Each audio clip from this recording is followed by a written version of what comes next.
Assalamualaikum warahmatullahi wabarakatuh. Sampurasun. Tepang deui sareng ibu dina mata pangajaran basa Sunda.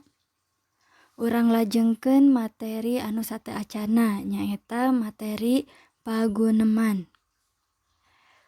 Udagan pangajaran dina dinten ayeuna nyaeta urang atanapi hidep kedah wanoh kana wangun teks paguneman, struktur teks paguneman, sareng hidep tiasa nyusun teks paguneman. Anapun indikatorna nyaeta hidep tiasa nyimpulkeun fungsi teks paguneman, oge nyimpulkeun struktur teks paguneman sareng nyusun teks paguneman luyu kana kaidah-kaidahna. Tah di dieu aya contoh teks paguneman anu judulna batur sakelas. Ku hidep tiasa dititenan atanapi tiasa ditinggal oge diaosnya eta pagunemanana. Tah langsung wae kanu padaranana nyaeta anu kahiji fungsi teks paguneman. Nitenan guneman Naufal Al-Ma'ado sareng Akmal dina teks sateu acana, tetela dina paguneman teh aya hal-hal anu penting anu gede mangpaatna pikeun kahirupan urang, pikeun komunikasi dina kahirupan sapopoe, pikeun silih hargaan dina campur gaul jeung lingkungan sosial di sabudeureun urang.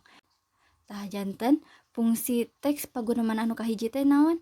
Nyaeta pikeun komunikasi. Anu kaduana nyaeta pikeun silih hargaan dina campur gaul sareng lingkungan urang. Anu kadua aya struktur teks paguneman. Lamun diimeutan deui obrolan urang sapopoe, hek direkam tuluy dituliskeun deui eta obrolan teh, urang bakal manggihan struktur anu maneuh dina galur obrolan tea, kumaha mimitina, naon eusi obrolan jeung kumaha tungtungna atawa kumaha tamatna ngobrol teh. Kitu deui dina teks paguneman anu tadi. Jadi struktur teks paguneman teh kabagi jadi 3 bagian. Naon wae? Pambuka, eusi, sareng kacindekan atanapi panutup. Tah ayeuna aya lengkah-lengkah nyusun teks paguneman. Kumaha sih cara nyusun atanapi cara nyieun teks paguneman teh?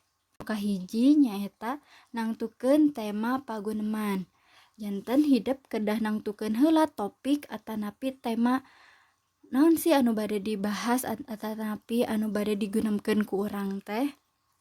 Anu kadua, neangan informasi ngeunaan tema pagunemanana. Bisa tina buku, koran, atanapi majalah. Anu katilu, nangtukeun jumlah jalma anu kalibet dina paguneman. Nah hidep teh bade ngobrol duaan, tiluan, opatan, atanapi sabaraha urang. Anu kaopat, mekarkeun tema atanapi topik nu dipilih janten kalimat. Anu pamungkas nyaeta nyusun teks paguneman kalayan ngagunakeun palanggeran ejahan basa Sunda anu laras. Contoh-contoh teks paguneman. Tiasa ku hidep diaos contoh-contoh paguneman dina PowerPoint anu ku ibu baris di pidamel, oge tiasa ditinggal dina buku paket hidepnya kaca 13 dugi ka kaca 15. Di dinya seueur contoh-contoh paguneman kanggo referensi hidep tiasa nyusun teks paguneman. Dicekapkeun sakieu wae lawungan dinten ayeuna, hatur nuhun kana perhatosanana. Mangga hidep tiasa lajeng kana Google Classroom kanggo ninggal materi anu nembe dibahas oge tiasa ninggal lembar kerja tanapi pancen anu kedah dipidamel ku hidep. Assalamualaikum warahmatullahi wabarakatuh.